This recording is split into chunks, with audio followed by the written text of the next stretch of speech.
వినాయక చవితి వస్తే చాలు మట్టి వినాయకుడిని చేసి ఊరేగించేవాళ్ళం.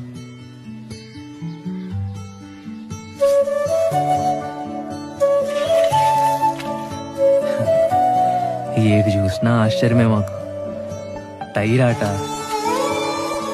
కొబ్బరాకులతో చేసే కళ్ళజోళ్ళు, బచ్చాలాట, ఆదివారం 9 గంటలకు వచ్చే పంచతంత్రం, వీడియో గేమ్లు, ఉయ్యాలాట,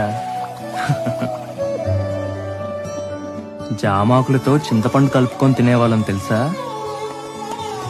అసలు పొద్దున్న లేస్తే మా పనల్లా ఆడుకోవడమే. రాదే రాదే అనుపంటూ రాదే ఆడేస్తున్నా ప్రతి పూటే, వాడు వీడు అని తేడాలే లేవే, ఓ చోటి చేరి ఆడమే.